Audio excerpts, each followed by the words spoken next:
바쁜 아침 꼭 알아야 할 뉴스 엄선해서 정리해 드리겠습니다. 듣기만 해도 이해가 쏙 뉴스픽.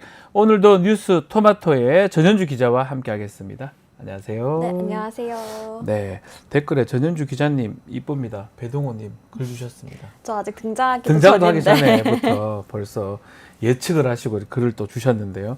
알겠습니다. 힘차게 한번 시작해 보겠습니다. 자, 오프닝 동안 약간 음질이 안 좋았는데 양해의 말씀을 드리겠습니다. 별다른 얘기 없었습니다. 예. 신경 안 쓰셔도 됩니다.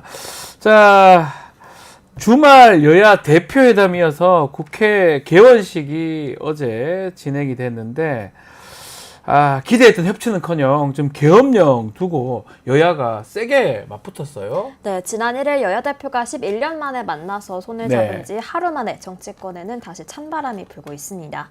이재명 민주당 대표가 여야 대표 회담에서 언급한 이 계엄령 준비 의혹 발언의 후폭풍이 계속되고 있는 건데요.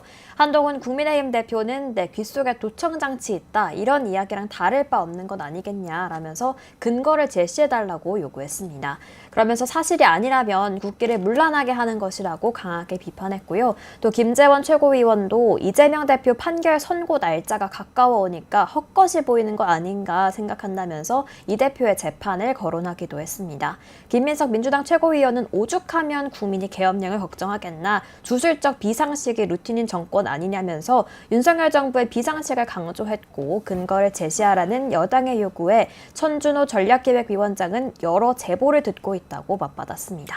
자, 계엄령 논란. 대통령실이 이례적으로 직접 마이크 앞에서 브리핑을 통해서 비판을 했는데 이 내용은 어떤 내용입니까? 네, 이례적으로 대변인이 직접 마이크 앞에서 이 야당 대표의 실명을 거론하면서 작심 비판에 나섰습니다.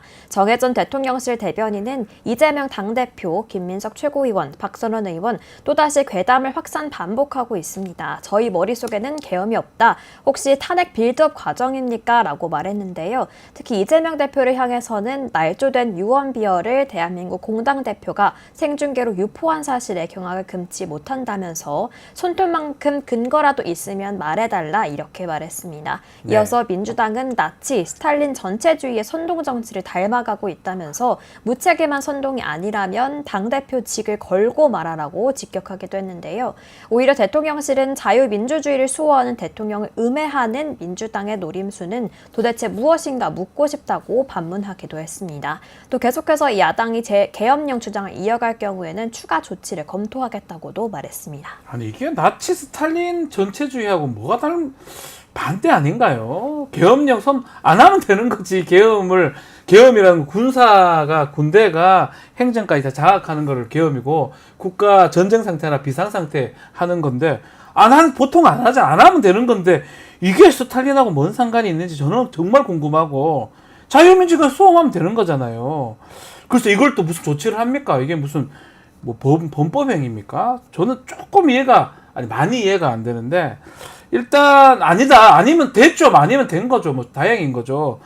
계엄령 의혹 부인을 했는데 아니면 다행인데, 애초에 왜 이런 계엄령 얘기가 나온 겁니까? 네, 시간을 좀 거슬러 가보면 약 3주 전쯤 윤석열 대통령이 김용현 경호처장을 국방부 장관에 지명하자 이 탄핵 위기 때 계엄 선포를 염두에 둔 인사다, 이런 이야기가 나오면서 이 계엄령에 대한 이야기가 흘러나왔는데요.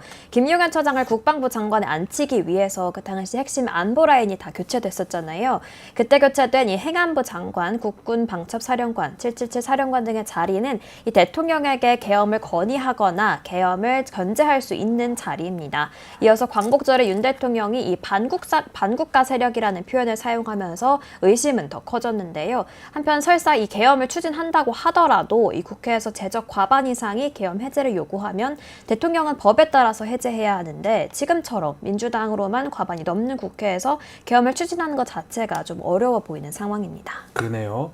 자, 어제 김용원 국방부 장관 후보자 인사청문회가 진행이 됐는데, 여기에서도 마찬가지로 계엄령이 최대 쟁점이 됐습니다. 네, 우선 청문회 과정 중에서 이 계엄령에 대한 부분 영상으로 먼저 보고 오겠습니다. 최근 이준우 수방사령관, 각종군 특전사령관, 여인영 방첩사령관을 한남동 공간으로 불렀죠. 출입 기록을 남기지 않으려고 입구에서 경호처 직원의 안내로 불러들여서 무슨 얘기했습니까? 계엄 이야기 안 했습니까? 대부분이 사실이 아닌 것을 가지고 여러 가지 선동적인 말씀하시는데 이 자리는 선동하는 거짓 선동하고 정치 선동하는 자리가 아니라고 생각합니다. 네, 김용현 네. 후보자는 야당이 제기한 정부의 개헌 발동성을 일축하는 모습을 보였는데요. 김 후보자는 지금 우리 대한민국의 상황에서 개헌을 발동한다면 어떤 국민이 용납하겠냐면서 솔직히 개헌 문제는 시대적으로 안 맞는다 생각한다면서 너무 우려하지 않아도 된다 이렇게 말을 했습니다. 또 앞서 말씀드린 것처럼 이 국방부 장관 자리는 개헌 발동을 건의할 수 있는 자리인데요. 청문회에서 김 후보자에게 장관이 된 다음에 개헌 발동을 건의할 생각이 있느냐는 질문에는 건의할 생각을 해본 적도 없다 이렇게 답하기도 했습니다. 이걸로 끝나는 것 같아요. 안 하면 되는 거예요. 개헌할 상황도 아니고 전쟁이 났으니까. 안 하면 그만인 거고 그런 우려가 있으니까 중앙고등학교 계속 임명이 되니까 야당에서 문제 제기를 한 거고 안 하면 그만인 거죠. 이걸 갖고 뭐 안 하는 건데 거짓 선동이니 선동 무슨 선동입니까? 계엄이라는 게 법적으로 할 수 있는 부분인데 글쎄요. 뭐 참 이렇게 끝날 일이고 앞으로 이제 진짜 할지 안 할지 국민들이 지켜보면 되는 거 아닌가 생각이 듭니다. 계속해서 김용현 후보자 청문회 이야기도 좀 더 해보겠습니다. 중앙고 출신, 중앙고등학교 유명해졌는데요. 대통령도 중앙고잖아요. 여기에 대한 질타가 좀 이어졌습니다. 네, 청문회에서는 이 윤 대통령과 김 후보자가 졸업한 이 충암고 출신 장성들이 군 주요 보직을 차지했다는 점을 두고도 이 여야는 공방을 이어갔는데요. 이 여당은 군에서 1% 수준인 충암고 출신 장군이 군을 장악하는 게 가능하냐 이렇게 따져 물었고요. 그러자 김 후보자는 군 장성이 400명 가까이 있다. 그중 4명을 가지고 이 충암파라고 하는 것 자체가 군의 분열을 조장할 수 있는 우려에 참 마음이 아프다 이렇게 답했습니다. 이 외에도 대통령실의 용산 이전에 대한 지적도 이날 청문회에서 이어졌는데요. 과거 김 후보자가 청와대 이전 TF 부팀장으로 추진한 이 대통령실 이전도 도마에 올랐습니다. 박선원 민주당 의원이 대통령실 용산 이전이 이 안보 공백을 불러왔다는 주장을 하자 김 후보자는 용산 이전이 안보와 보안 측면에서 적절했다 이렇게 오히려 강조를 했고요. 또 졸속 불법 이전이라는 지적에서는 오히려 문재인 정부가 승인한 것 아니냐 이렇게 맞받았습니다. 자, 여야 대표회담부터 김용현 국방부 장관 후보자 청문회까지 계엄령 논란이 계속 불거지고 있는데 언론들의 반응도 궁금합니다.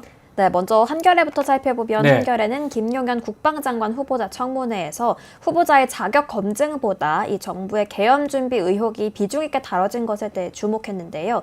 이 2024년 국회에서 계엄을 언급하는 상황 자체가 비정상적이라고 꼬집었습니다. 그러면서 의심할 만한 근거가 있다면 의혹을 해소해야 하고 그렇지 않으면 정치권에서는 불필요한 논쟁이 확산되지 않도록 해야 할 거다 이렇게 조언을 했고요. 네. 중앙일보도 살펴보면 계엄령에 대한 이야기가 나오고 있는 시점에 주목을 좀 했는데요. 마음대로 구금할 수 없다는 걸 이 대표 자신이 훤히 알 텐데 이 허황된 얘기를 퍼뜨린 이유가 대체 무엇인가 이렇게 반문을 했습니다. 그러면서 이 대표의 사법 리스크 1심 판결에 대비한 지지층 결집이나 정권 탄핵 추진의 명분을 쌓으려는 술수라는 의심을 피하기 어려워 보인다라면서 조금은 상반된 입장을 내놓기도 했습니다. 글쎄요. 계엄 이게 난다 해가지고 지지층이 결집할지는 저는 납득하기 어려운데 토마토마예요. 이게 지금 민주당이 계엄도 생각하지는 마라라고 예방대책이다 이렇게 지적하셨고요. 오히려 더 난리치는 게 좀 이상하다 글도 좀 주셨습니다. 자, 오늘도 배동호님, 대갈맨, 또 젤리스, 이종영님, 또 훈민정음님, 이프로님까지 또 따로국밥님까지 많은 댓글 좀 주시고 계시는데요. 계엄 국민들 그만큼 생각하지 않습니다. 계엄 안 하면 되는 거예요. 뭐 이렇게 계엄 가지고 난리를 칩니까? 오히려 막 하니까 더 이상한 거죠. 안 하면 그만인 거예요. 계엄 왜 합니까 지금? 자, 이렇게 소식 짚어보겠습니다. 국정 브리핑에서 별 문제 없다고 대통령이 말씀을 하셨는데 자, 발언하고 좀 다른 것 같아요. 응급실 위기설 한층 앞으로 다가온 것 같습니다. 네, 이 전공의 이탈에 이어서 이 전문의 부족까지 겹치면서 야간 진료 응급실 운영에 차질이 빚어지고 있는 모양새인데요. 이 강원대병원 응급실은 어제 오후 6시부터 오늘 오전 9시까지 성인 야간 진료를 중단을 했습니다. 이 강원대병원 응급의학과 전문의 5명 가운데 2명이 다음 달부터 휴직에 들어가는 만큼 혼란은 앞으로 더 커질 것으로 보이는데요. 우선 강원대병원은 추석 연휴 기간인 15일에서 18일에는 정상적으로 운영을 하고 연휴 뒤에는 다시 성인 야간 진료를 중단하겠다는 방침을 내놨습니다. 아하. 이 응급실 정상화를 위해서는 사실 인력 충원이 가장 절실한데요. 올해 초부터 이 응급의학과 전문의 채용 공고를 계속 내고는 있지만 현재까지 지원자는 전혀 없는 상황입니다. 강원대병원의 이 잠정 운영 중단 조치는 다른 대형 병원으로 환자들이 쏠리게 하면서 이른바 이 응급실 뺑뺑이는 더 늘어날 것으로 보이고 있고요. 또 현재 강원대병원뿐만 아니라 세종 충남대병원, 건국대 충주병원 등 응급실 대폭 운영 축소 운영하고 있는데 이 현상이 장기화되면 이 지역 내 응급의료 체계가 붕괴될 수 있다는 우려가 더욱더 커지고 있습니다. 자, 이런 상황인데 정부는 응급실 대란에 동의를 하지 않는 모양새입니다. 어제부터는 응급실 현황 브리핑 시작한다고 하고 있죠? 네, 정부가 응급실 진료 체계에 대해서 일부 어려움은 있지만 붕괴를 우려할 상황은 아니다. 이렇게 재차 단언하는 모습을 보였는데요. 그러면서 응급실 근무 인원이 절반 이하로 줄어든 것 역시 사실이 아니라고 반박했습니다. 네. 이 어제부터 정례로 시작된 비상진료 대응 관련 브리핑에서 박민수 보건복지부 제2차관은 이 응급실 운영, 응급의학과 전문의 수 등 이 수치를 근거로 내세우면서 응급실 대란 주장에 대해서 반박에 나섰는데요. 박 차관에 따르면 전체 409개 응급실 중 99%인 406개소는 24시간 운영을 하고 있다. 이러면서 좀 차질이 없다. 이렇게 말을 한 거고요. 또 전공 이탈로 응급실에 근무하는 전문의, 일반의, 전공의를 포함한 총 의사는 평시 대비 73.4% 수준을 유지하고 있다라면서 이 군의관, 공보위 파견, 촉탁의 채용 등을 통해서 인력을 보강하고 있다. 문제 없다. 이렇게 답변을 했습니다. 군의관, 공보의, 간호사를 보강하고 있다 그러고 응급실이 그 응급 의사만 있어야 되는 게 아닙니다. 협진할 수 있는 다른 내과, 외과, 정형외과, 신경외과 그런 의사가 뒤에 배치가 돼 있어야지만 응급실이 원활하게 돌아갈 수 있다고 저 같은 사람도 알고 있는데 과연 응급실이 제대로 돌아가고 있는지 어떤 근거로 지금 얘기를 하고 있는지 어떻습니까? 의료계에서는 어떻게 보고 있습니까? 네, 의료계에서는 정부의 발표와 정면 반박하는 그러니까요. 입장을 저도 내놨는데요. 그렇게 생각하는데요. 네, 전국 57곳의 대학병원 응급실 가운데 14곳은 분만이 안 되고 16곳은 흉부 대동맥 수술이 안 되고 또 그러니까요. 24곳은 영유아 장폐식 시술이 불가능한 상황이라고 큰일 말했습니다. 났잖아요. 맞습니다. 추석 연휴를 기점으로 또 문 닫는 응급실이 더 늘어날 거다 이런 주장도 펼쳤는데요. 특히 이 권역센터 중증 응급 환자 치료가 위기를 맞고 있어서 더욱더 우려의 목소리가 높아지고 있습니다. 의대 증원에 정부안을 밀어붙이는 정부도 또 협상안을 거부하며 의료 현장을 떠난 의사들도 이 흔들리는 응급 의료 시스템에서는 이 책임을 피할 수 없다라는 비판이 이어지고 있는데요. 네. 한편 또 의협이 기자들에게 보냈던 이 공지도 조금 이목을 끌고 있습니다. 추석 기간 동안 응급진료 이용에 대한 안내에 129 보건복지콜센터, 119 등을 안내한 후에 이 대통령실 전화번호인 02800-7070 번호도 함께 게재했습니다. 저 전화는 좀 많이 유명한 익숙하시죠? 전화인데요. 네, 이 예. 01800-7070 이 번호는 예. 이 해병대원 사망사건 수사 외압 의혹과 관련해서 논란이 됐던 번호인데요.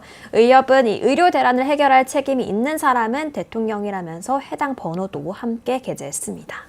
알겠습니다. 전현주 기자와 함께했습니다. 오늘 말씀 감사합니다. 네, 고맙습니다. 자, 이어서 의사당 1번 출구로 돌아올 테니까요. 조금만 기다려 주십시오.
언젠가 여의도에서 비상할 날을 꿈꾸면서 정치 현안을 짚어보는 우리 청년 정치인들과 짚어보는 시간입니다. 의사당 1번 출구 오늘도 두 분과 함께합니다. 신인구 변호사, 항의도 노무현재단 이사 두 분 나오셨습니다. 안녕하십니까? 네, 안녕하세요.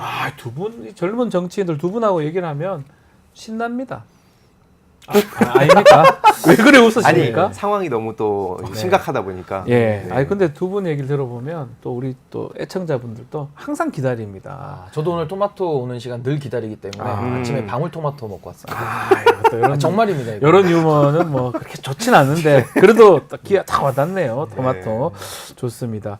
자, 먼저 이 얘기 먼저 좀 하죠. 국회 개원식 사실은 5월달에 해야 되는데 지금 늦었습니다. 뒤늦게 열렸는데 윤석열 대통령은 불참했고요.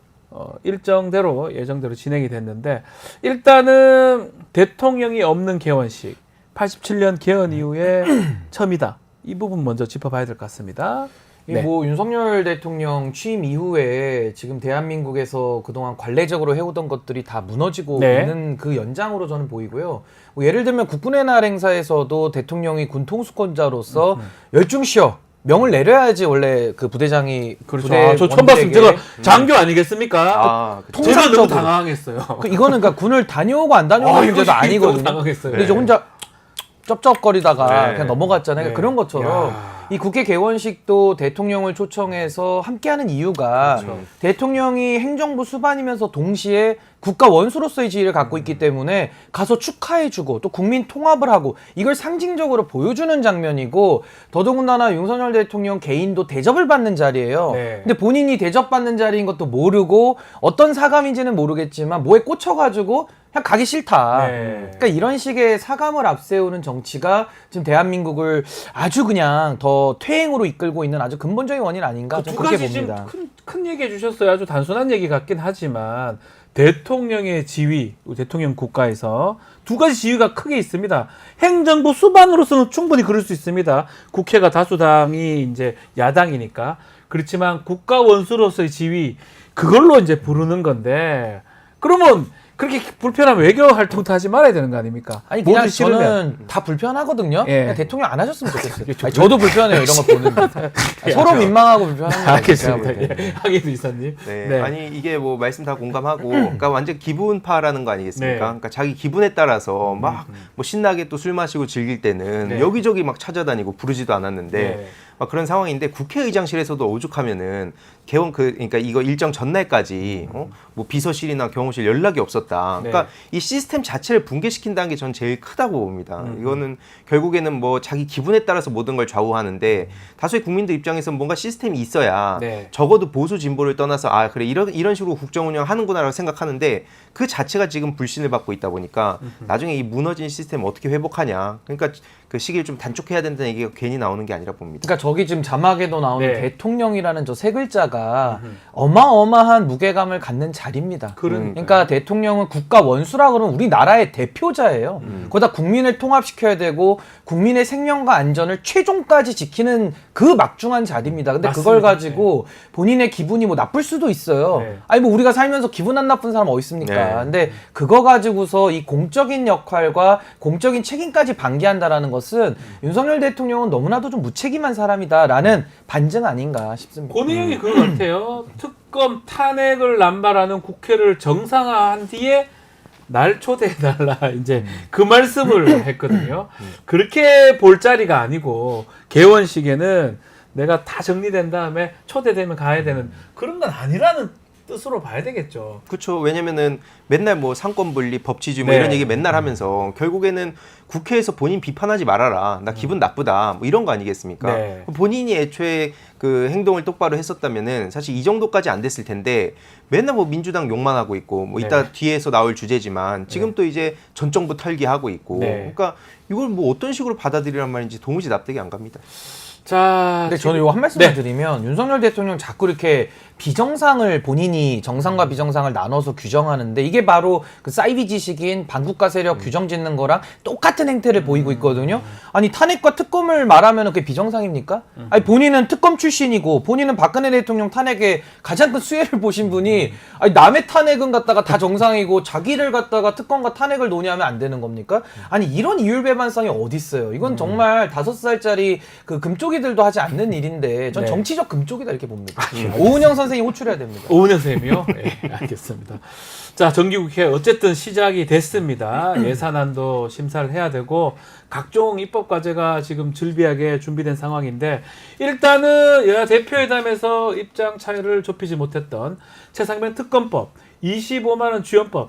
야, 이게 앞으로 어떻게 될까요? 좀 여야 격돌이 팽팽할 것 같은데 어떻게 전망하고 있습니까? 뭐 일단 그 최혜병 특권 같은 네. 경우에는 뭐 이재명 대표님이 잘 이렇게 달래면서까지 말씀하시지 않았습니까? 네. 왜냐면 본인의 그 상황을 이해는 하는데 이거는 뭐 본인이 얘기했던 거고 그걸 지켜달라고 했는데 그 이후에 어제 보니까 뭐 또 철회했다는 얘기가 나오더라고요. 그 한동훈 측에서. 근데 또 그 이후에 또 1시간 정도 있다가 그게 사실이 아니다. 지금 이런 얘기가 나오고 있는데 네. 이게 뭐 사실이다 아니다 이런 얘기를 할 게 아니라 결국엔 본인이 그냥 얘기했던 걸 지키면 되는 겁니다. 네. 근데 지금 전반적으로 친한 의원들도 두려워하는 거 아니겠습니까? 용산 대통령실이 뭐만 하면 자꾸 전화 온다 그러고 이번에 네. 의료 대란 관련해서도 인류한 최고위원이 좀 얘기 좀 했다가 바로 뭐 전화 받았다는 막 댓글 같은 것도 엄청 퍼졌는데 결국에는 지금 용산 대통령실을 의식하는 친한계 의원들이 살아남는 방법은 딱 하나입니다. 결국 한동훈 대표의 결단이 필요한 거고 그게 본인이 얘기했던 국민 눈높이에 맞춰서 가면 되는 거예요. 네. 근데 그걸 못 하고 있으니까 지금 계속 이런 그 지난주에 또 쫄바지 사장 또 유행을 네. 시켜주셨는데 쫄바지라는 얘기가 반바지 나오면 아닙니까? 아니, 이제 쫄바지. 쫄바지. 쫄바지죠. 쫄았다. 네, 쫄았다고. 네, 죄송합니다. 딱 그 쫄바지 모습이 나왔잖아요. 아,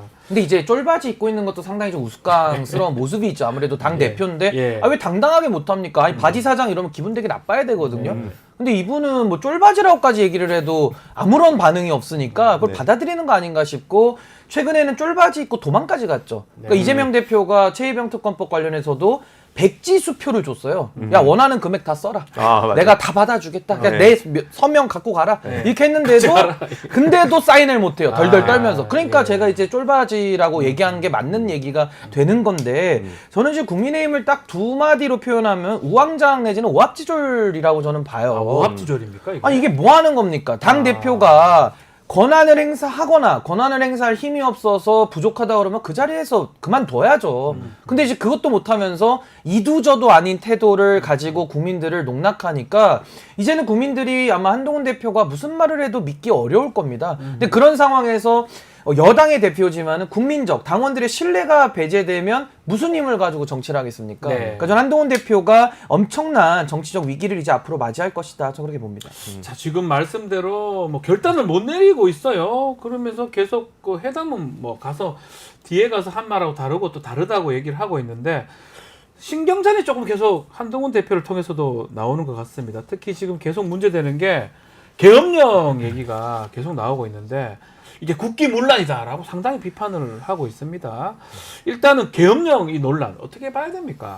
이게 뭐 실제로 박근혜 정부의 사례도 있었고 네. 당시 추미애 대표 같은 경우에도 엄청난 비난을 받았거든요. 뭐 청와대 당시 이제 국힘 쪽하고 뭐 이제 조선일보를 비롯한 다수 언론에서도 네. 무슨 음모론을 퍼뜨린다. 어떻게 이런 짓을 저지르냐라고 하지만 실제로 그게 사실로 드러났고 어제 김민석 의원을 보니까 계엄법 13조를 이제 얘기를 하더라고요. 네. 그 조항이 이제 국회 계엄 중에 의원은 현행범을 제외하고 그리고 나서 이제 뭐 체포 구금되지 않는다는 얘기인데 결국 그 현행범이라는 게 지금 윤석열 정부에서 보여주는 걸 보면 네. 죄다 그냥 막 범죄자 만드는데 그 혈안이고 그러니까 이런 걸 봤을 때 충분히 그런 현행법의 범위를 또 폭넓게 적용하기 때문에 이거는 그러면 그 지금 대통령실에서 네. 뭐 민주당 과반 넘으니까 이건 뭐 말도 안 되는 소리다라고 넘길 사안은 아닌 것 같습니다. 국기문란이라고 한동훈 대표는 그 기자 그 있는 데서 회담 중에 이제 야당 대표한테 얘기를 했는데 더 놀라운 거는 이것도 이례적이지만 대통령실에서도 막 순식간에 무슨 그게 계담 선동하지 말라고 당대표직 걸어라고 네. 이거 어떻게 봐야 됩니까? 근데 우선은 전 계엄에 대해서는 이게 국민들이 불안감을 가지고 계신 문제라서 어제 한동훈 대표가 이렇게 얘기했어요. 논거를 못 대면서 계엄 얘기하는 거는 국기문란이다. 그러니까 논거를 갖고 와라. 논거를 갖고 와라. 그 제가 안 그래도 논거를 갖고 왔어요. 갖고 왔다고요? 3개나 갖고 왔어요. 3개. 지금 아주 실질적으로 괜찮습니까? 아니 쫄바지 벗고 예. 저는 대응하길 바랍니다. 예. 첫 번째, 아니 77조 헌법에 보시면 예. 계엄에 대해서는 대통령이 판단해가지고 국가 비상 상황이 준한다. 그러면은 군을 동원하는 게 계엄이에요. 그게 계엄이죠. 그리고 쉽게 또 하나는 말하면. 경찰권도 협조를 하는데 경찰도 이상민 장관 충암고 그리고 군도 국방부 장관 충암고 예. 두 개로 설명이 되는 거고요. 그 다음에 뭐 자꾸 국회가 뭐 해산 그 재적용 과반수 의결안 풀린다 이러는데 계엄 선포하면요 탱크가 국회에 들어옵니다. 네. 그분들 먼저 반국가 세력으로 다 체포를 해요. 네. 그러니까 이거는 뭐 우리 역사를 돌아보면 예. 한동훈 대표가 충분히 이해하실 저는 지능은 있다 이렇게 보는 거고 두 번째는 헌법상 부여된 대통령의 권한입니다. 계엄이라는 거는. 근데 윤석열 대통령은 지금까지 보십시오. 거부권, 사명권 다 자기를 위해 썼거든요. 그럼 이분은 계엄권도 자기를 위해 쓸 가능성이 있다라는 거예요. 그러니까 저는 윤석열 대통령이 그동안의 헌법을 지키고 정상적인 대통령직을 수행해 왔다라면 전 이런 계엄 얘기했을 때 야 2024년도에 뭔 계엄 같은 소리냐. 시대착오적이다. 네. 근데 지금 윤석열 대통령 그렇지 않다는 거고 마지막으로 국민의힘이 이 당권 쿠데타 전과가 있어요. 네. 2022년도에 남부지법 결정문인데 네. 이게 이준석 대표 축출했을 때 결정문입니다. 네. 판사가 쓴 얘기니까 이건 믿겠죠? 예. 여기에 뭐라고 나오냐면 당시에도 선출된 당대표를 쫓아내면서 비상대책위원회로 전환하는 과정에서 판사님이 한 얘기인데 지도체제 전환을 위하여 비상 상황을 만들었다라고 보는 게 타당하다. 이건 정당민주주의 반한다. 그러니까 쉽게 말하면 의도된 비상이다라고 인정을 한 거예요. 그럼 계엄도 보시죠. 국가 비상 상황에 준하면 발동하는 게 계엄이고 대통령이 판단하는데 국민들이 두려운 건 뭐냐면 비상을 의도하지 않겠느냐. 와. 의도된 비상으로 당권을 날린 경험이 있는 사람들이에요. 그러니까 당연히 군 조직과 경찰 조직을 장악하면 이런 일도 벌이고도 남는 사람들이겠구나 라고 이야기를 하니까 국민들이 불안해하는데 제가 이렇게 논 거 3개나 됐잖아요. 아 근데 거의 좀 그럴싸한데요. 네. 근데 이게 어떻게 국기문란이 됩니까? 그러니까 한동훈 대표는 그럴싸해요. 국기문란이라는 단어를 가지고 상대방의 입을 막는 입틀막을 할 게 아니라 논쟁. 본인이 생닭 들고 생중계 좋아하지 않습니까? 생중계. 네, 우리 생닭 네. 놓고, 생닭을 튀겨가지고 놓고 저랑 한번 이렇게 토론을 하셔도 괜찮아요. 근데 저 신인규 아, 위원장님 좀 말씀에 맞는 것 다 같은데? 동의하는데 저 동의해요. 하나 동의 못하는 게 뭐죠? 있어요. 판사 얘기기 때문에 믿는가. 예. 그 기억하시겠지만 예. 정진석 비서실장 예. 1심 실형 선고 나왔을 때 국힘당에서 반응이 뭐였냐면 노사모 판사다. 네. 막 신상을 털었거든요. 예. 막 열심히 조리돌림하고 예. 판사 사법부정도 열심히 합니다. 네. 그거 하나만. 네. 그거 아니 빼고는 근데 그럼 네. 뭐 재판과 입법과 행정을 다 혼자 하겠다는 얘기죠. 그걸 독재라 그래요. 국회 그러니까 독재 경향화가 이제 독재가 되는 겁니다. 그렇게 네. 가시면 안 돼요. 지금 말씀대로 의도된 계엄 상황을 만들어서 계엄을 선포하는 것이 그거에 대해서 답을 하시면 돼요. 성질 낼 필요가 없는 거잖아요. 아니 그리고 군조직도 그렇잖아요. 예. 그러니까 우리가 뭐 하나회라는 역사적 아픔도 있지만은 네. 뭐 충암고가 소수다라고는 하지만 아니 소수들을 요직에 다 배치했으면은 그게 그거 아닙니까? 예, 아니 뭐 똑같죠. 병들만 충암고가 많아야 돼요? 그게 아니라 방첩사령관 옛날 기무사령관이고 예. 뭐 군에서 근무하셨으니까 네, 더 잘 알죠. 아시겠지만 네. 777 사령관 대북정보 하는 데고 네. 국방부 장관 거기다가 군을 총괄하는 김용현 장관 그것도 경호처장 출신이 갔고요. 네. 거기다가 행안부 장관도 충암고 출신이 경찰을 또 관할하니까 국민들 입장에서는 너무 불안할 수밖에 없어요. 실제로 12.12 때 그 12.12 전이죠. 12.6 일어났을 때 전두환이 기무사령관이었어요. 보안사령관. 지금 방첩사령관이죠. 전두환이 정권 장악했잖아요. 별 두 개로 했습니다. 별 별 두 두 개밖에 안 개로. 됐었어요. 네. 모든 정보를 갖고 있었고 결국은 합수부 꾸려가지고 뭐 정권을 찬탈했던 우리 기억들을 하고 있는데 12.12까지 났었고 그런 것들을 우려해서 얘기를 하는 건데 하를 아니 낼 그리고 필요가 저는요 없는 계엄이라는 게 거잖아요. 1%의 가능성이 있어도 국민들은 불안해하시고 네. 관리 감독해야 된다고 보거든요. 네. 아니 윤석열 대통령 그동안 상습적 도둑질을 많이 했어요. 네. 그래서 이제 도둑 그만두라고 CCTV 달고 있는데 와서 화내면 안 되죠. 네. 본인이 그 전에 도둑질한 걸 반성하고 그쵸. 처벌을 받으셔야지. 네. CCTV 달아야 됩니다. 제가 네. 볼 때는. 그리고 약간 덧붙이면 네. 그 조현천 기무사령관이 그 무혐의 나왔다고 자꾸 그런 얘기로 실드를 치려고 하는데 결국엔 그 직권남용 권리행사 방해죄 네. 그거 지금 1심 중이거든요. 그때 당시에 그 비밀 TF까지 꾸려가지고 이 짓을 하려고 했던 게 드러났고 그렇죠. 그리고 당시에 실제로 작성을 했던 뭐 예를 들어서 그 기우전 5처장 그리고 소강원 610 부대장 이 사람들 지금 2심 중입니다. 당시에 그래서 이걸 작성하고 은폐했다는 혐의를 받고 있는 사람들은 2심 중인데 네. 이런 걸 다 빼놓고 조현천 당시에 이제 내란 예비 그 음모 이거는 무혐의 받았다고 그 얘기만 쏙 빼서 하는 거는 좀 너무 국민들을 속이려고 하는 게 아닌가. 그리고 하나만 더 추가하면 네. 박근혜 대통령은 탄핵을 당했지만 그래도 본인 특검까지 받으신 상당히 민주주의를 지켰던 대통령이에요. 그렇죠. 윤석열 대통령 본인 특검도 안 받잖아요. 그러니까 박근혜 대통령보다 더할 사람입니다. 네. 그러니까 국민적 평가가 그러하다라는 점을 좀 반성하셔야지 뭐 지적만 나오면 괴담이다, 선전선동이다, 국기문란이다 아무리 떠들어도 국민들이 받아들이지를 못하는 겁니다. 다만 그런 건 있는 것 같아요. 김민석 최고위원 얘기 같은데 국민이 이렇게 계엄령을 오죽 걱정하면 이렇게 될 거냐 이렇게 반문을 또 하고 있습니다. 그래서 너무 막 반발하지 마시고 안 하면 되는 거예요. 그리고 오히려 좀 예방 주사 효과도 있는 겁니까? 아니 그러니까 저희가 꺼진 불도 네. 다시 봐야 되는 거고 계엄이라는 거는 국가 전복 상황을 말하는 거고 그러니까요. 사실상 내란이거든요. 네. 근데 우리가 그 아픈 역사를 여러 번 겪었지 않습니까? 그러니까요. 거기다가 지금 윤석열 대통령은 본인 스스로 헌법의 제도들을 파괴하고 있기 때문에 국민들은 당연히 우려할 수밖에 없고 제가 아까 남부지법 결정문도 말씀드렸지만 네. 여기 분명히 의도된 비상 얘기가 나옵니다. 네. 그러니까 지금 이 상황에도 의도된 비상을 충분히 만들고도 나올 수 있다. 예컨대 뭐 국지전 이런 거 말씀하시는 거잖아요. 아니 그것도 그렇고요. 비상 상태를. 예를 들어 지금 윤석열 대통령은 네. 정치로서 이걸 풀 생각이 없다라는 건 자명하지 않습니까? 그래 보여요. 예. 그래놓고서 계엄에 대한 문제 제기를 할 때 과도하다 이렇게 얘기하는 것은 본인의 행동을 돌아보셔야지 자꾸 남만 탓해가지고는 전 해결될 일은 없다. 그리고 하나만 더 네. 본인이 계엄을 설사 선언해도요. 네. 저는 뭐 가능성도 낮다고 보지만 하더라도 전 따라갈 군인도 별로 없어 보여요. 제가 볼 때는 군인들도 바보가 제가 아니니까. 그 얘기는 좀 해야 될 것 같은데 제가 뭐 군에 또 오래 있었잖아요. 아, 네네. 이게 각급 제재가 달라요. 사령관이 있고 뭐 사단장, 군단장, 사단장,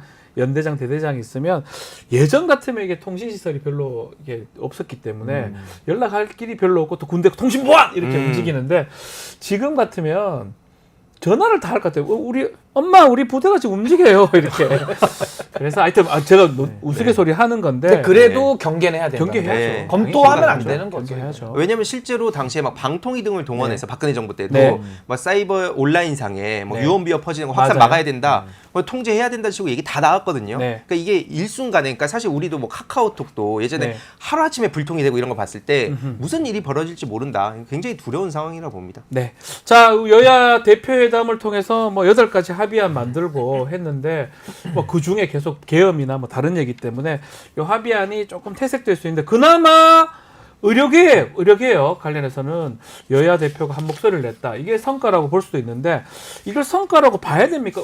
뭐 우리 이사님 어떻게 보십니까? 뭐 만났다는 것 자체에 네. 일단 그래도 의미를 두는 분위기도 있는 것 같은데 실제로 이재명 대표님 같은 경우에도 일단 의사를 늘리는 거, 네. 그리고 뭐 필수 공공 지역 의료 이거 중요하다고 예전부터 말씀해 오셨거든요. 네. 민주당 기조이기도 하고 그러다 보니까 그 방향엔 동의를 하는데 지금 워낙 그 저항도 거세고 특히 무엇보다 지금 피해가 막심하지 않습니까? 특히 이제 추석을 앞두고 우려가 큰데 최근에 이조 교육부 장관 그 망언이 전 지금 친윤계 의원들도 당장 현장에서 막 난리를 칠 정도로 뭐죠? 6개월 아. 우리가 버티면 승리한다고. 이게 승리라는 얘기를 한다는 것 자체가 무슨 막 내전을 하는 것도 아니고 지금 인식 자체가 지금 좀 굉장히 그 끔찍하다는 생각이 들고요. 어쨌든 그런 차원에서 지금 뜻을 좀 같이 하는 그런 분위기이기 때문에 그 자체로는 의미가 있지만 사실 지금 결국에는 한동훈 대표가 결단 내려야 될 때라 봅니다. 지금 응급실 상황 정부에서는 뭐 또 대통령 브리핑에서 얘기를 했죠. 아주 잘 돌아가고 있다.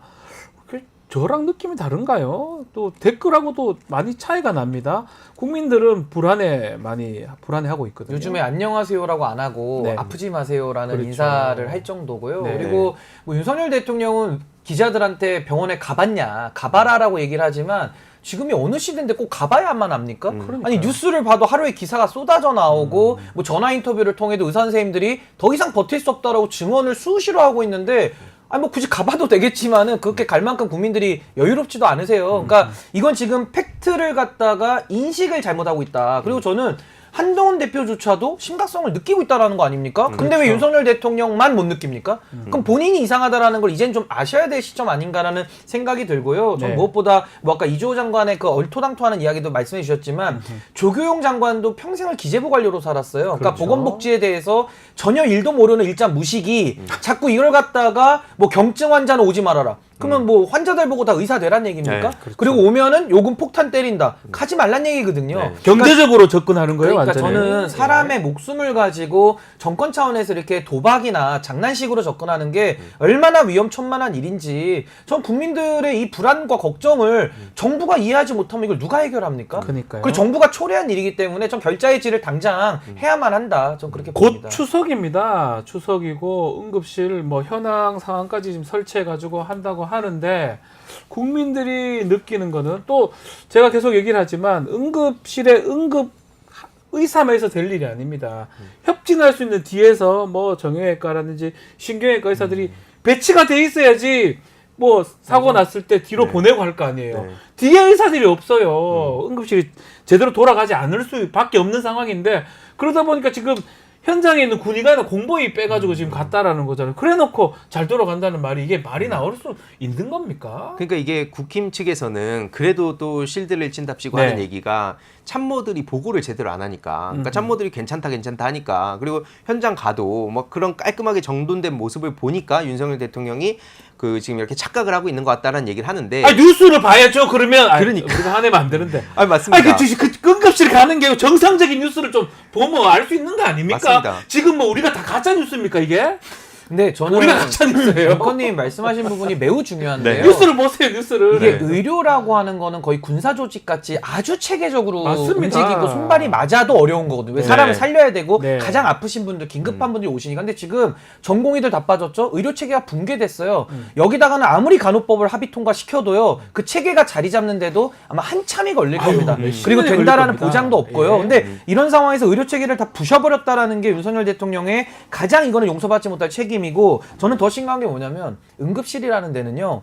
응급할 때 내가 응급해서 내가 피를 흘릴 때 치료를 받을 수 있는, 그러니까 사실상 가동이 돼 있을 수 있어야 되는데 지금은요. 응급실이 포화라서 제가 필요할 때 응급실이 저한테는 효능감이 없는 거예요. 그러니까요. 이게 가장 큰 문제입니다. 지금 거예요. 병원이 포화가 돼가지고 아무리 환자들이 아파도 가면 돌려보낸다는 거거든요. 그러니까요. 원래 응급실은 체계를 갖추고 환자가 언제 어느 시에 오더라도 즉시 전력으로 들어가서 치료할 수 있는 체제를 늘상 구비하고 있어야 되는데 내가 필요할 때 의료 시스템을 못 이용하는데 그 응급실 체계라는 게 무슨 의미가 있습니까? 그러니까 전 지금 완전히 대한민국의 응급의료가 전 세계적으로 선진화돼 있었거든요. 네. 이걸 완전히 무너뜨렸다는 것은 윤석열 대통령 전 역사에 씻을 수 없는 죄를 저지른 거라고 봅니다. 해결이 가능할까? 시간이 흐르면 흐를수록 더 최악으로 가는 것 같고 의사들이 뭐 쉽게 굴복하거나 그러지 않을 것 같아요. 네. 지금 상황 보면 그러면 추석 지나고 계속 나빠질 것 같은데 네. 어떻게 해결합니까 이거? 결국에는 이거는 아까 말씀드렸듯이 뭐 정부는 당장 뭐 생각 자체가 네. 뭐 이걸 뭐 승리와 뭐 패배와 이런 식으로 규정을 하고 있기 때문에 그러니까요. 이건 계속 말씀드리지만 한동훈 대표가 리더십을 발휘해서 여당이 움직이게 만드는 수밖에 없다 봅니다. 왜냐면 윤석열 대통령은 상식적으로 아무리 얘기를 해도 절대 대화가 안 되잖아요 지금. 네. 그리고 오히려 자기가 역사에 남겠다는 의지를 갖고 있다는 거 아닙니까? 그러니까 이걸 방해하는 사람들은 전부 다 무슨 개혁에 굴복한다는 완전 다른 세상을 살고 있는데 솔직히 말해서 한동훈 대표도 근데 뭐 그 본인뿐만 아니라 뭐 그 주변의 친한계 의원들도 다 눈치를 보고 있기 때문에 그래서 이걸 그냥 다 도려내는 수밖에 없다는 얘기가 나오는 것 같습니다. 그러니까 한동훈 저는- 대표가 키를 갖고 있다. 그러니까 이번에 사실은 지금 윤석열 대통령의 이 폭주에 대해서 국민의힘도 공범이 될 기로에 서 있다고 저는 보거든요. 네. 이번에도 윤석열 대통령이 이진숙 후보자 방통위원장 임명하면서 네. 법원에서 집행정지로 제동 걸지 않습니까? 그렇죠. 이 문제, 의료대란의 문제에 있어서만큼은 전 국회가 브레이크 역할을 해야 된다고 봅니다. 그럼 윤석열 대통령이 아무리 폭주하더라도 뭐 법으로서 통제를 하든지 뭐 네. 특별법을 만들든지라도 해서라도 전 국회의 시간으로 윤석열 대통령을 저는 견제해야 된다. 네. 전 그렇게 봅니다. 알겠습니다. 그만큼 의료는 매우 중요합니다. 매우 중요해서 이게 정쟁의 소재가 돼서는 안 되겠죠. 그리고 국정의 운영자, 국정의 조종자로서의 대통령은 개혁도 중요하지만 이런 일이 발생하고 국민 생명 위험이 생기지 않도록 개혁하다가도 안 되면 포기를 할 수도 있고 조정할 수도 있는 게 대통령이 아닌가 생각이 듭니다. 자, 요 정도 얘기를 하고요. 자, 이재명 대표 얘기를 좀 하면 문재인 전 대통령하고 원래 만나기로 했었는데 좀 미뤘다가 일요일 날 약속을 다시 잡은 것 같습니다. 지금 이 전 대통령 만나기 전에 그 검찰 수사 이 대책기구 구성도 지시를 했고요.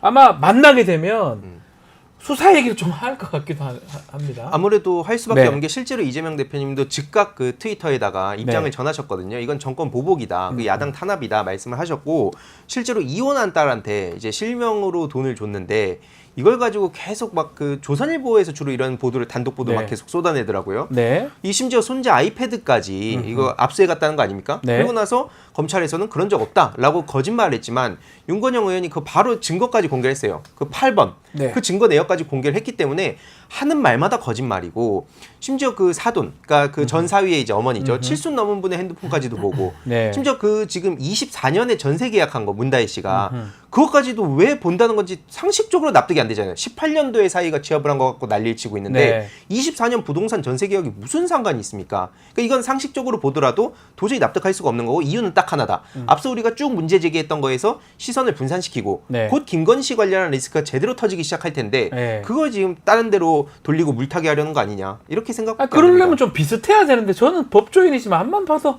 월급 받고 이런데 이게 뇌물죄가 된다는 것도 웃기고 이게 7년인가 그 전에 있었던 일인데 지금 와서 한다는 것도 그렇고 신 변호사님 어떻게 보십니까? 그러니까 우선은 그 특수수사의 대원칙은 무너진 수사이기 때문에 예. 저는 신뢰성을 담보받기는 매우 어렵다라는 네. 생각이 들고 지금 이게 이제 경제공동체랑 포괄적 뇌물죄를 적용을 해서 문재인 대통령과 그 전 사위까지 다 엮어보겠다 이제 이런 네. 건데 이게 대표적으로 작동했던 게 박근혜 최순실 그러니까요. 수사예요. 그러니까 예. 정유라 최순실의 딸이 말두필 받은 것도 박근혜 대통령이 받은 걸로 봐서 포괄적 뇌물 내지는 경제공동체 논리를 써가지고 박근혜 대통령 30년 나온 거거든요. 네. 이걸 구형한 사람이 윤석열 정권입니다. 윤석열 대통령입니다. 한동훈 검찰이고요. 네. 그러니까 전 이 논리를 갖다가 문재인 대통령이 지금 잡겠다는 건데 특수수사의 원칙에 위반되는 점 제가 지적합니다만은 네. 그 법리에 대해서는 좋습니다. 그 문재인 대통령 수사하십시오. 네. 동시에 김건희 여사는 경제공동체로 따지면 더 가까운 사이거든요. 네. 김건희 여사에 대해서는 그럼 왜 청탁금지법만 보입니까? 아.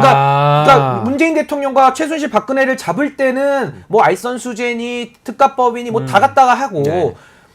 본인 수사할 때는 청탁금지법만 보여가지고 면죄부 주는 거냐는 아하. 이 반문을 피할 수가 없고요. 예. 방식이 있어서도 문재인 대통령 지금 뭐 딸과 손녀 뭐 다 지금 압수수색 전방위로 하고 있잖아요. 근데 왜 김건희 여사는 안 하죠? 오히려 검사들이 가서 폰을 상납하고 출장 오거든요. 조사하라고 하죠. 출장하고 네. 상납하고 오거든요. 예. 그러면 김건희 여사도 똑같이 저는 김건희 여사가 최은순 장모와도 같은 거를 공유하고 있을 거라고 저도 의심돼요. 같이 압수수색 해버려야죠. 근데 안 하잖아요. 네. 그래서 저는 문재인 대통령에 대해서 하는 이런 수사, 압박 수사에 비해서 김건희 여사에 대한 수사는 거의 놀이와 비슷하다. 그러니까 검찰이 전주지검이 서울중앙지검에서 지금 이런 식으로 수사를 엉뚱하게 하고 있는데 이 네. 상황에서 문재인 대통령한테 박근혜 최순실 논리를 적용시키는 게 과연 검찰이 신뢰 받을 수 있겠느냐. 전 좀 근본적인 의문을 제기할 수밖에 없다고 봅니다. 그러니까 수사를 하려면 똑같이 해야지 김건희 여사 수사는 이렇게 엉망으로 아니면 대충 하고 네.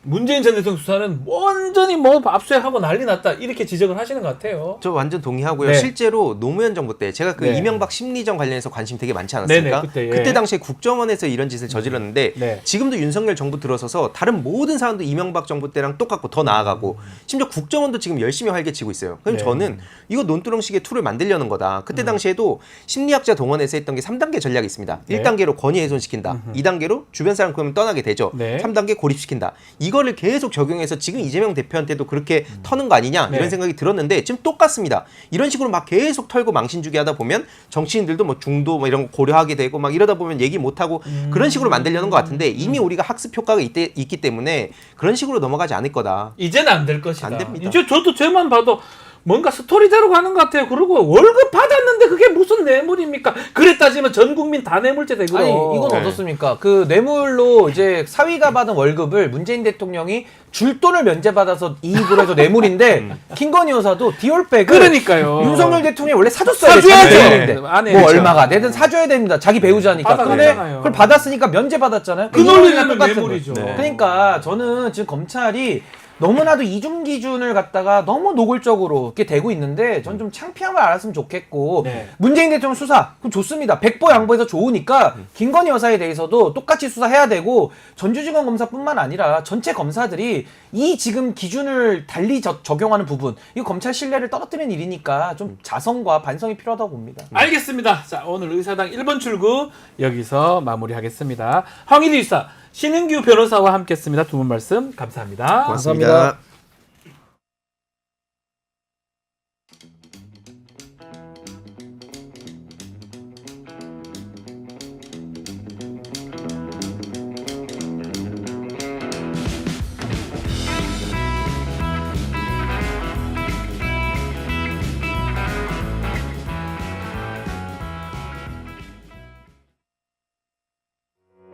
우리 아이 재단에서 뜻을 함께할 정기 후원자분들을 기다립니다. 우리 아이 재단은 한반도 어린이를 위한 재단입니다. 배고픈 어린이들에게 영양 가득한 국수를 보내고 영유아 자폐 조기 검사 지원, 베이비박스의 이유식 정기 배달, 중증장애 및 취약 아동들을 지원하고 있습니다. 따뜻한 손길을 이어주는 분들께 우리 아이 팔찌와 감사 선물을 드립니다. 지속적인 지원을 통해 더 많은 어린이들에게 도움을 줄 수 있도록 정기 후원자가 되어주세요. 후원 문의 02-2128-3344, 2128-3344. 자, 잠시 후 10시에 국회에서 심우정 검찰총장 후보자에 대한 인사청문회가 열립니다. 청문회에서는 검찰의 고질적 문제 중에 하나인 특활비 문제 질의도 예정되어 있는데요. 자, 오늘 특별히 국민 혈세를 쌈시돈처럼 쓴 검찰의 특수 활동비 내역을 분석해온 시민단체 세금도둑 잡아라 공동대표 하승수 변호사님과 이야기 조금 나눠보겠습니다. 변호사님 나와 계십니까? 네, 안녕하세요. 아, 변호사님 반갑습니다. 오늘 지금 참고인 출석하셔야 되죠? 예, 그렇습니다. 바쁘실 텐데 인터뷰 응해주셔서 너무 감사드리고요. 오늘 청문회에는 어떤 이유로 나가시는 겁니까? 예, 제가 참고인 출석 요구서를 받았는데, 아하, 예. 예, 거기 보니까 이제 검찰 특수활동비 검증 관련이라고 돼 있더라고요. 네. 그래서 아무래도 이제 특활비 관련해서 좀 심우정 후보자에게 질의하는 과정에서 아마 제가 참고인으로 좀 발언을 하게 될 것 같습니다. 네, 우리 하승수 변호사님 유명하시지만 이게 세금 도둑 잡아라 요거 단체도 이제 운영하고 계시는데 어떤 단체인지 또 이 단체 그 활동 계기라든지 또 변호사님 어떤 사람인지 우리 애청자분들을 위해서 말씀 좀 부탁드리겠습니다. 아, 예, 세금 도둑 잡아라는 단체 네. 이름은 뭐 말 그대로입니다. 세금 도둑이 너무 많아서. 너무 많죠? 예. 예, 우리나라의 국민들이 특히 이제 월급 받는 분들은 뭐 정말 유리봉투라고 할 정도로 네. 투명하게 세금을 내는 국민들도 많은데 어쨌든 뭐 국민들이 낸 세금이 제대로 쓰이면 우리 국민들의 삶의 질이 좋아질 텐데 지금보다 워낙 이제 새는 세금이 많다 보니까 그래서 그런 좀 세금 도둑 잡는 데 집중하자고 해가지고 2017년에 만들어진 단체고요. 네. 주로 하는 활동은 이제 권력기관부터 좀 깨끗하게 하자. 이게 뭐 윗물이 흐린데 아랫물이 맑기를 바랄 수는 없는 거니까. 네. 그래서 이제 좀 힘 있는 권력기관부터 좀 국민 세금 쓰는 걸 좀 바로잡자라는 걸 하고 있고요. 또 네. 한편으로는 지역에서 시민들이 이제 이런 예산 감시 운동, 특히 자기가 사는 지자체 예산 감시를 할 때 필요한 교육이나 이런 것들을 좀 저희가 또 해가지고 도와드리는 활동을 하고 있습니다. 자, 세금 도둑을 잡자. 자, 검찰의 특수활동비도 어쩌면 세금으로 이루어진 거고 그것을 지금 쓰는 건데 그걸 이제 문제 삼는 건데요. 일단은 그 네. 검찰 특수활동비 이게 뭔지 어떤 목적으로 편성된 예산인지 이것도 처음 듣는 분 좀 알기 쉽게 말씀해 주시면 좋을 것 같습니다. 변호사님. 예. 그 특수활동비에 대해서 뭐 많이 들어보신 분도 계시겠지만 이게 네. 좀 사실은 이게 기획재정부 지침을 보면은 이 좀 특수활동비를 어떻게 쓰라는 내용이 나와 있는데요. 네. 기획재정부 지침을 보면 특수활동비는 기밀 유지가 요구되는 정보 및 사건 수사, 뭐 기타 이에 준하는 외교 안보 경호 활동 이런 식으로 돼 있거든요. 그래서 검찰에 해당되는 거는 기밀 유지가 요구되는 정보 및 사건 수사라고 할 수 있고 네. 그리고 이제 이 특수활동비는 그냥 아무렇게나 써도 되는 돈은 아니고 특수활동을 실제로 수행하는 자에게 그러면 이제 특수활동을 실제 수행하는 자가 검찰 같으면 이제 정보 수집이나 사건 수사를 담당하는 검사나 아마 검찰 수사관 같은 분들이겠죠. 그렇겠죠. 예. 그런 실제로 특수활동을 실제 수행하는 사람에게 필요할 때마다 필요 시기에 따라 지급하게 그렇게 돼 있는 돈입니다. 그래서 이제 이런 여러 가지 조건이 있기 때문에 가령 뭐 기밀성이 별로 필요하지 않은 일반 사건 수사 네. 그런 거는 이제 특수활동비를 쓰면 안 되도록 돼 있고요. 네. 그래서 이런 지침상으로는 나름대로 이제 좀 기밀 유지가 필요하고 또 필요한 시기에 필요할 때 지급해야 된다. 실제 하는 사람에게 특수활동하는 사람 이런 뭐 제한들은 있지만 실제로 이게 잘 안 지켜지고 있는 게 지금 문제점입니다. 말 그대로 특수한 수사를 할 때 써라고 주는 그 비용이다 이렇게 이해하면 될 것 같은데 그렇습니다. 예. 이 근데 검찰에 뭐 지금, 그 배정된 예. 특활비 1년에 얼마 정도 됩니까? 이게 이제 과거에는 뭐 100억도 넘었어요. 100억도 넘습니까, 이게? 예, 근데 과거는 그렇고 이제 예, 그래서 그러다가 이제 재작년까지는 80억 정도, 아니 예. 작년까지는 80억 정도였고 올해부터 이제 70억으로 좀 깎여서 10% 정도 깎여가지고 70억 정도 됩니다. 올해 예산에는. 예. 예. 이게 특할비를 어떤 계기로 이렇게 유용하고 있는지 그 단체에서 아니면 또 변호사님이 추적하게 되셨는지 그것도 궁금합니다. 그 검찰은 뭐 계속 맨날 이야기하는 게 왜 하필이면 우리만 계속 괴롭히냐 식으로 이야기하는데 네. 근데 사실 그건 아니고 네. 그 이제 저희가 활동하는 그러니까 제가 활동하는 세금 도둑 잡아라하고 음흠. 그다음에 이제 함께하는 시민행동 또 투명 사회를 위한 정보공개센터라는 이 세 개의 시민단체 전문단체가 있습니다. 전문단체가 뉴스타파하고 같이 원래 국회부터 먼저 감시를 했었고요. 네. 그래서 국회에서 쓰는 여러 가지 국회의원들이 사용하는 뭐 특수활동비 포함해가지고 여러 예산들을 감시해서 어느 정도 국회는 좀 투명해졌습니다. 음흠. 투명해지고 또 참여연대 같은 단체도 같이 활동을 해가지고 국회에서 쓰는 특수활동비도 있었거든요. 네. 그거는 지금 뭐 원래 한 80억 되던 게 8억 수준으로 한 10분의 1 정도로 네. 이게 삭감이 됐습니다. 삭감이 됐고 그래서 이제 국회를 좀 정리한 다음에 그 다음에 어디를 할까 생각하다 보니까 이제 검찰을 좀 해봐야 되겠다. 네. 그래서 2019년부터 이제 검찰 예산을 감시하기 시작한 건데 네. 당연히 이제 검찰 예산 중에 제일 그동안 말이 많았던 게 특수활동비니까 특할비. 예. 예, 특수활동비 관련해서 정보공개 소송을 해가지고 한 3년 5개월 정도 걸렸고요. 음흠. 그래서 작년 4월에 이제 대법원에서 승소 확정 판결이 나서 네. 작년 6월부터 이거를 이제 자료를 받기 시작한 겁니다. 그러니까 1년 좀 넘었는데 음흠. 그래서 이제 작년 6월부터 사실상 이게 이제 검증이 시작된 거고요. 네. 그래서 뭐 검찰만 우리가 뭐 타겟으로 한 건 아닌데 뭐 검찰이 자꾸 이야기하는 거 왜 우리만 괴롭히냐고 해서 요즘에는 또 뭐 감사원도 하고 있고요. 소송을 지금 다 해야 대통령 됩니다. 비서실도 하고 필요하면. 있습니다. 네, 아니 다 국가 예산이라면 투명하게 써야 되고 하나라도 잘못 쓰면 안 되겠죠. 그거 다 책임져야 그렇습니다. 되는데 그 변호사님 추정을 네. 해보니까 특할비 이게 검찰에서 어떤 식으로 어떤 용도로 사용했던가 저도 궁금합니다. 지금까지 저희가 이제 뭐 예. 물론 100% 검증을 할 수가 없었던 게 이제 예. 그 뭐다 가리고 공개한 게 많아가지고 아. 정보 공개를 할 때 예. 그렇지만 이제 여러 가지 방법을 통해서 저희가 좀 파악을 해보니까 일단 지금까지 드러난 걸로 봐서는 저는 특수활동비는 검찰에서는 특수한 쌈짓돈이다. 특수한 쌍집돈이요? 예, 특수하게 돈 봉투를 돌리는 아. 현금으로 대부분 사용하니까 예. 현금으로 이제 봉투에 넣어가지고 나눠주니까 일종의 특수한 쌈짓돈이고 특수한 돈 봉투 돌리는 돈이다. 아. 그리고 그 돈 봉투를 주는 명목은 아마 제일 많은 것은 격려금이나 뭐 이런 거일 것 같아요.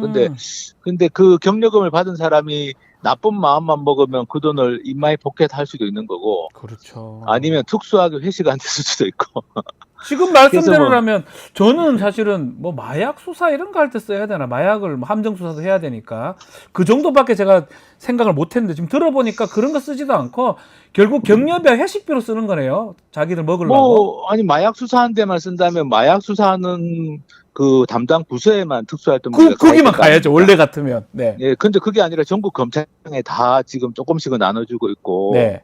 그리고 뭐 그냥 그 저희가 일부 파악한 바에 따르면 그야말로 뭐 검찰총장이 주고 싶은데 뭐 네. 격려금 명목이든 네. 이렇게 주는 걸로 드러났기 때문에 사실은 이거는 뭐 기밀 유지가 요구되는 수사 및 정보 수집 활동에 제발 썼으면 좋겠는데 지금까지는 그렇게 쓴 게 아니라 그야말로 그냥 뭐 쌈짓돈처럼 특히 검찰총장이 절대적 권한을 가지고 있기 때문에 검찰총장 마음대로 사실은 돈을 써왔다고 봅니다. 지금 그러면 뭐 지금 변호사님 우리도 세금 도둑 잡아라 이 단체에서 지금 재판해서 얻은 정보 공개에 따르면 결국은 회식비하고 격려비로 이걸 썼다는 거잖아요. 그런데 이게 뭡니까 이게? 예, 맞습니다. 자기도 월급 사실- 받잖아요. 그리고 부대 무슨 다 부대란다. 지휘금 이런 거 다 있잖아요 예산으로. 예, 다 수당 있고요. 뭐 예. 자기들이 뭐 초과 근무 수당을 못 받는다 검사는 이런 예. 이야기 하는데 원래 고위공무원들은 그렇기 때문에 다른 수당을 정액으로 주지 않습니까? 그러니까요 이게 뭐. 주잖아요. 그러니까 뭐 그거는 상급 이상 고위공무원들은 다 그렇게 하는 거라서 네.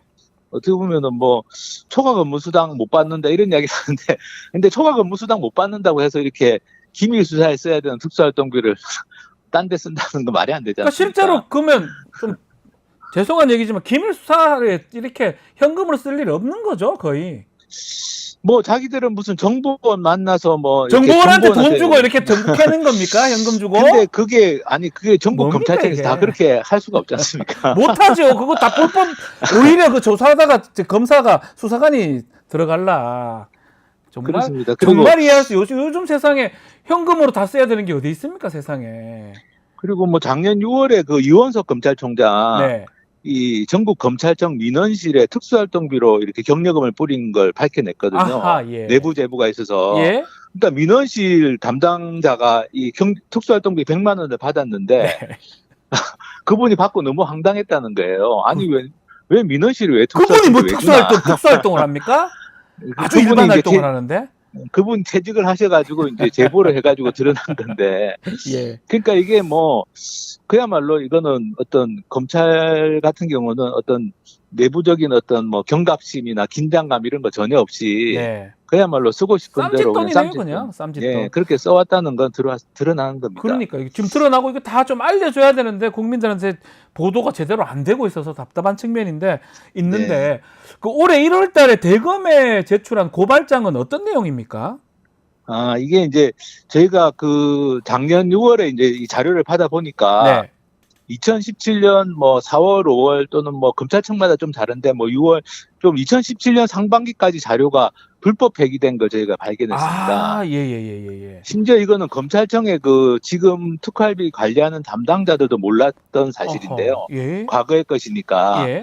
그리고 그 시점이 묘한 게 2017년 5월에 그 돈봉투 만찬 사건이라고 아, 기억납니다. 한번 검찰 특활비 때문에 아주 크게 문제가 됐던 사건이 있었습니다. 근데 그 시점 이전 자료가 다 폐기가 된 겁니다. 2017년 5월달 이전 자료가 모두 폐기된 것이다. 그게 뭐 일부 검찰청은 남아 있는데요. 예. 근데 대검이라든지 서울중앙지검이라든지 중요 이런 부서들. 예. 중요 검찰청은 폐기가 됐고 네. 저희가 확인해 보니까 이건 폐기 절차도 안 밟고 그러니까 아하. 일종의 불법 폐기를 한 무단 폐기, 불법 폐기를 한 게 예. 드러나가지고 예. 그래서 이제 올해 1월달에 대검찰청 그 서울중앙지검에 고발장을 접수를 한 건데 사실 저희가 고발하면서도 이거 검찰 안에서 저지러진 불법 행위인데 자기들 행위인데. 검찰에 고발하는 게 맞나 이런 고민을 하다가도 예. 이게 공소시효 문제가 있어가지고 아. 더 이상 미룰 수가 없어가지고 이제 올해 1월달에 서울중앙지검에 그 특수활동비 자료 불법 폐기 부분을 고발장을 냈고요. 뭐 근데 아니나 다를까 뭐 검찰에서는 불기소 처분해가지고 불기소했습니까 또? 예, 그래서 지금 뭐 항고 재항고에서 지금 아. 대검에 가 있는 상황입니다. 대검찰청에. 이게 옛날에 이영렬 지검장 맞나요? 돈봉투 네, 준거 뭐 맞습니다. 그거 맞죠? 예. 500씩, 맞습니다. 300씩만 그러니까 나눠주면서. 그 당시에 그 서울중앙지검장하고 법무부 검찰국장이 부하 검사들 데리고 회식하다가 네. 서로 상대방 부하 검사들에게 돈 봉투를 서로 돈 주면서 잘했다 예. 열심히 해라 그러고 몇백만 원씩 주면서 이게 특활비로 해는 거고 언론에 보도되고 문제가 되니까 자료를 맞습니다. 은폐하고 근데 폐기했다는 거잖아요. 그래서 그때 그 당시에 문재인 대통령께서 직접 그 감찰 지시를 해가지고 네. 법무부 대검이 합동 감찰도 했었거든요. 네. 근데 정말 문제가 되는 거 그 감찰했던 그 건까지도 포함해가지고 네. 자료가 싹 다 폐기되고 없는 겁니다. 이거 증거인멸이나 이거 무슨 범죄 같은데 여기 딴 데 뭐 다른 기관에서 이런 짓 했으면 다 압수하고 난리 났을 건데 난리 났을 검찰이니까 겁니다. 이게 예. 아주 심각한 얘기인데 이게 그냥 예. 넘어간다는 게 놀랍네요. 예, 그렇습니다. 근데 어쨌든 아직도 지금 대검에 지금 재항고 해가지고 네. 대검찰청에 재항고 사건이 계류되어 있습니다. 계류되어 있기 때문에 이 부분도 뭐 심우정 검찰총장이 후보자가 예. 자기 입장을 밝혀야 되겠죠. 이게 그 당시에 심우정 지금 검찰청 후보자가 그 예. 당시에 어떤 역할을 한 겁니까? 그 당시에는 심우정 후보자가 예. 2017년 상반기 전까지는 이제 주로 뭐 부장검사급이었기 때문에 아, 그러니까 뭐 기관장은 아니었기 때문에 아마 내용을 어느 정도 알지는 모르겠습니다만 네. 근데 이제 또 지금 검찰의 주장은 이 불법 폐기가 관행이었다고 주장하고 있거든요. 관행이다. 예. 예. 근데 그 심우정 후보자가 거친 보직 중에 하나가 법무부 검찰과장인데요. 검찰과장, 검찰국장 밑에 검찰과장이잖아요. 예, 법무부 검찰과장이 이제 뭐 그런 검찰 인사나 예산이나 이런 걸 다 다루는 핵심 부서 중에 하나이기 때문에 네. 뭐 심우정 후보자가 이런 불법 폐기 사실이나 또는 진짜 불법 회계가 관행이었다면 그런 부분들에 대해서 얼마나 인지하고 있었는지 이건 명백한 범죄 행위이기 때문에 범죄 행위를 알고 있었다면 사실은 그 자체가 문제인 거죠. 공범인 거죠, 사실은. 아니면 주범이 될 수도 뭐 있는 무기인, 거 아닌가요? 무기인. 뭐 사실은 다들 법하는 사람들이고 특활비든 국가 돈이라는 거는 하나하나 꼼꼼하게 써야 되고 뭐라도 조금만 미스 나면 책임져야 되는 거 아닙니까? 그게 공무원의 당연한 자세 그렇습니다. 아닌가요? 아니 그래서 그 전임 국정원장 3명이 그래서 들어갔잖아요, 감옥에. 국정원 특활비 건으로 실형을 다 살았지 않습니까? 다 감옥에 들어갔잖아요. 그래서 그 국정원장들이. 실형 살게 한 분이 기소한 분이 윤석열. 그러니까요. 예, 그 당시 서울중앙지검장이니까. 그 돈 조금 잘못 썼다고. 조금은 아니지, 많이 잘못 썼지만. 많이 잘못 썼는데 어쨌든 그 법이라는 게 형평성이 있어야 되는데 그러니까요. 국정원장들은 다 감옥 보내고 뭐 검찰 내부에서 잘못 쓴 거는 그냥 덮고 넘어간다면 말이 안 되는 거죠. 지금 심우정 검찰총장 후보자가 특활비 자료를 공개해달라는 걸 거부를 한 적이 있습니까?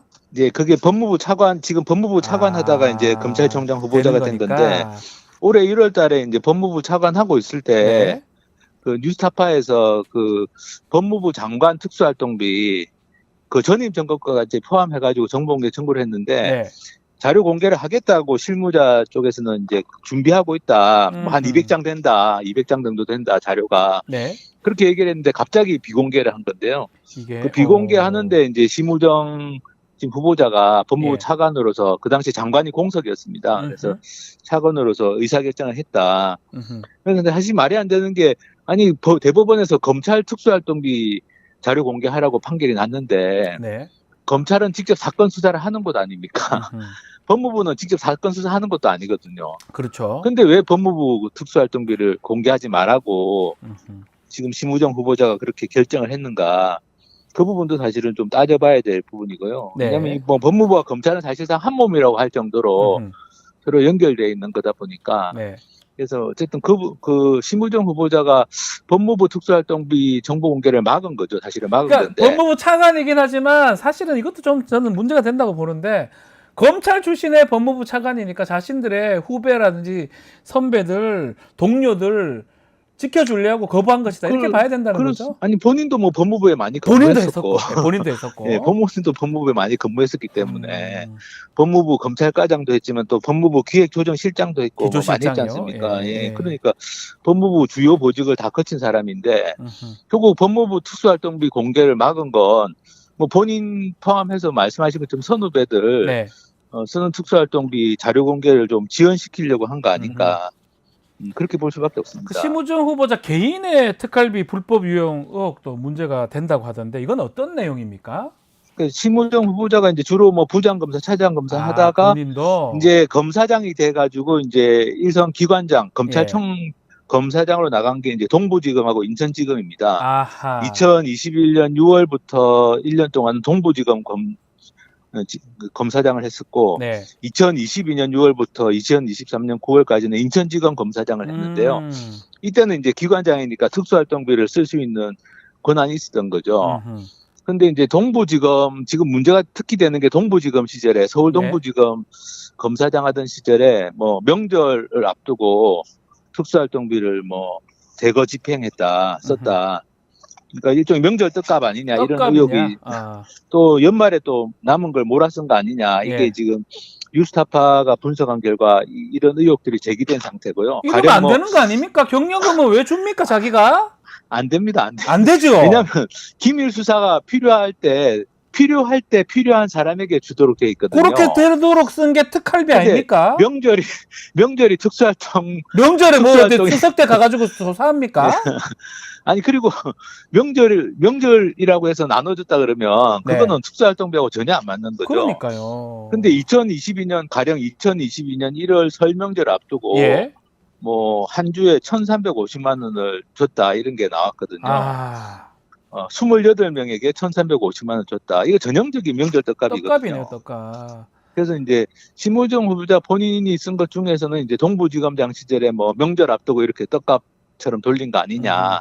또 연말에 경력금 쪽으로 나눠준 거 아니냐 남은 돈 네. 이런 의혹들이 지금 제기돼 있기 때문에 음흠. 이 부분에 대해서도 좀 오늘 인사청문회에서 따져봐야 되지 않을까 아하. 싶습니다. 그 윤석열 대통령도 검찰 뭐 지검장 또 대검 검찰총장 했었으니까 이때도 특수활동비 좀 유용한 측면이 있었다면서요? 그러니까 뭐 서울중앙지검장 시절에는 윤석열 대통령이 명절 떡값으로만 4번에 걸쳐서 한 2억 5천을 썼거든요. 아, 이건 뭐 뭐 남의 돈으로 뭐 떡값 엄청 국가 돈으로 떡값 엄청 주네요 검사들한테 충성 이거- 받으려고 그러나. 예, 그 명절 떡값 썼다고 그동안 뭐 저도 아, 그렇고 뭐 되나요, 뉴스타파도 이게? 여러 번 보도했는데 예, 만약 명절 떡값이 아니면 또 대통령 명예훼손으로 고소해야 될 거 아닙니까? 예, 아니면 고소를 고소 해야 안 하고 되는데. 있거든요. 예, 예. 예, 고소 안 하고 있는 거니까 예. 명절 떡값을 쓴 게 맞죠. 네. 예, 근데 무려 그 금액이 2억 5천입니다. 2억 서울중앙지검장 시절에. 예. 야. 그래서 이거는 뭐 어마어마한 사실은 어떻게 보면 이거는 뭐 보기에 따라서는 범죄가 불법이 된다고 볼 수 있는 횡령 아니 거고 유형 아닌가 이거? 그렇습니다. 제가 잘못 알고 있는데 이게 막 써도 됩니까 떡값? 안 됩니다. 안 되고 예? 이제 다른 네, 어떤 국정원장- 기관에서 예. 예산을 받았는데 부하들한테 떡값 돌리고 경력금 돌리면 다 어떻게 됩니까? 처벌되는 거 아닙니까? 아마 다 그 제가 보기엔 다 검찰이 그 다른 기관이면 다 수사해서 기소했을 것 그렇죠, 같거든요. 그렇죠. 예. 예. 그리고 또 하나가 이제 검찰총장 시절에 그 검찰총장으로 있으면 이제 거의 전권을 지게 되는데 네. 특활비 관련해서 17개월 동안 한 70억 정도를 일종의 저희는 현금 저수지라고 부르는데 예. 현금 저수지 비슷하게 이렇게 그러니까 원래는 대검찰청 특수활동비는 운영지원과가 관리해야 되는데 네. 그거 한 70억을 검찰총장 비서실로 옮긴 겁니다. 현금화해가지고. 예, 예, 그래서 예. 그 현금을 마음대로 쓴 정황이 있어서 사실은 뭐 그게 그 전에 뭐 전임이나 후임도 그렇게 했을 수 있지만 네. 전임이나 후임이 그렇게 했다면 당연히 그것도 뭐 심각한 문제인 네. 거고 또 윤석열 대통령 같은 경우는 아까 말씀드린 것처럼 국정원장 3명을 구속시킬 정도로 맞습니다. 했는데 본인은 이제 17개월간 70억을 일종의 이거는 법령이나 지침에 어긋나는 거거든요. 네. 이렇게 검찰총장 비서실로 현금으로 만들어서 옮긴 것 자체가 그래서 이런 부분들도 좀 따져봐야 되지 않을까 싶습니다. 이게 사실 모든 국가 예산은 그 예산 법률에 맞게 사용을 해야 되고 나중에 결산도 하고 그렇습니다. 하는데 예. 이게 지금 뭐 떡값으로 경력금으로 좀 계속 돌렸다면 지금 17개월간 70억이나 돌렸다면 이거는 불법적 요소가 많아 보이고 또 계속 얘기를 하지만 전직 국정원장이 그 특활비 사건으로 다 감옥 가버렸거든요.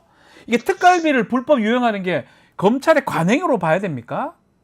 뭐 지금까지 보면 관행이나 문화인 면도 있는데 또 그게 네. 특히 심한 사람이 있고요. 제가 예. 보니까 네. 비교적 이제 좀 그래도 내부적으로 뭐 그 자의성 같은 거 좀 자의적이진 않게 쓰는 경우는 있는 것 같은데 그 사람에 진짜 따라서 특활비 예컨대 특수수사하기에 쓰는 경우는 없습니까? 난 그거 더 궁금합니다. 그거는 검찰이 입증해야 될 문제 같습니다. 혹시 본 적 있어요, 지금까지- 변호사님? 진짜 특수수사 하는 지금까지 거. 저희가 본 것 중에는 없거든요. 저도 이게 어, 한 포이라도 그거 쓴 거 예를 들어서 막 정보원들한테 현금 줘가지고 그것도 불법 같은데 제가 봤을 때는 그런 뭐 식으로 어쨌든 정보 캐는 그렇게 것도 진짜 마약 수사에 썼다는 증거를 좀 본 적 없습니까? 한 번도? 예, 본 적이 없으니까 한 번이라도 좀 보여줬으면 좋겠습니다. 그러면 뭐 돈 검찰에서. 받아가지고 다 자기들 먹으려고, 죄송합니다. 자기들 그 경력금 떡값에가 이거 하려고 특활비라는 거, 이거 계정을 만드는 다음에 쓴 거라고 밖에 안 보이는 거잖아요. 그리고 이게 이제 굉장히 나쁜 게 이제 좀 네. 이게 특히 윤석열 대통령이 검찰총장 시절에 이게 좀 많은데 일종의 자의성이 심했던 거죠. 자의적으로 그러니까요. 쓰는 부분이 심했고 그래서 가령 이제 검찰총장이 어떤 사건 수사하는 수사팀에게 약간 좀 나쁜 의도를 가지고 이 경력금을 거액으로 주면 특활비로 그 네. 받은 쪽에서는 총장님이 이 사건을 무조건 좀 세게 밀어붙이라는 거구나라고 생각이 되지 않습니까? 그 이영렬 지검장도 그러면- 딱 그랬잖아요, 그때. 그러면 이게 국민의 인권 침해로 안 이어질 수 되죠. 있거든요. 돈을 가령 많이 이제 줘서 수사 열심히 해라. 돈 많이 줄 테니까. 이렇게 인식이 되는 거잖아요. 그렇습니다. 그래서 이게 이제 그 받은 사람들은 경력금으로 받았다고 생각하고 또 어떻게 뭐 아까 말씀드린 것처럼 네. 또 뭐 마음대로 쓸 텐데 근데 어쨌든 그렇게 자의적으로 돈을 나눠줄 수 있다는 것 자체가 굉장히 뭐랄까 이제 검찰 조직을 좀 병들게 하고 맞습니다. 그리고 국민의 인권을 침해할 소지가 많다고 봅니다. 오늘 지금 심우정 후보자 이제 청문회가 있는데 특활비 관련해서는 어떤 부분들을 이야기하고 소명을 해야 된다고 보십니까?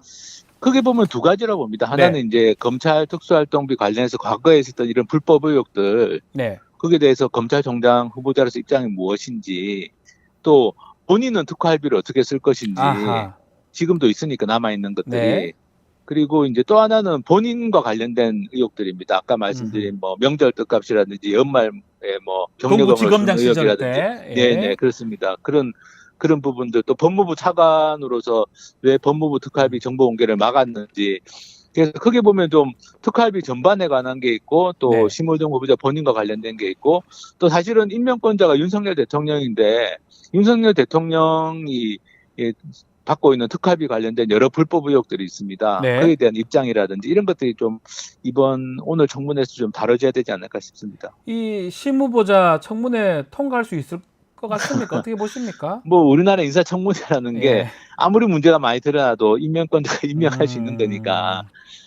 근데 그렇지만 이제 저는 최대한 인사청문회에서 좀 꼼꼼하게 따져가지고 국민들이 이번에 이 검찰 조직의 문제점을 좀 적나라하게 아하. 인식할 수 있게 되는 그런 계기라도 됐으면 좋겠습니다. 변호사님, 이거 너무 문제인데 우리 세금을 정말 한 푼 한 푼 잘 쓰는 게 맞잖아요. 왜 주요 언론에서 이런 거 보도를 잘 안 할까요? 제가 못 봐서 그런가요? 그게 이제 법조 출입 기자들이 보통 이런 검찰 관련된 예. 뉴스들은 다루지 않습니까? 근데 예. 이제 법조 출입 기자들은 일종의 검찰 조직으로부터 이제 자꾸 정보를 받아서 단독 기사를 쓰는, 예.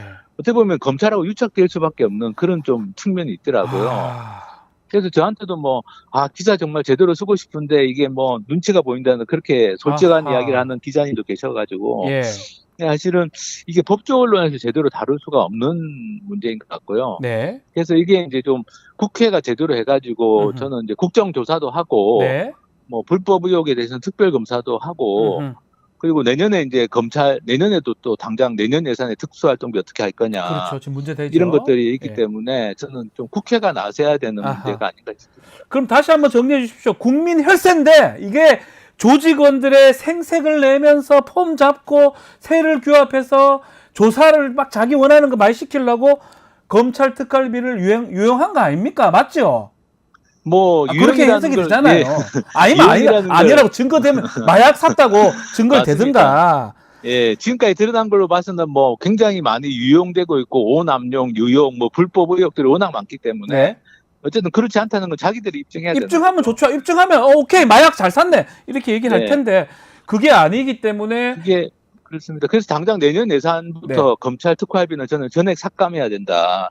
아무것도 자기들이 입증하는 게 없기 때문에 음흠.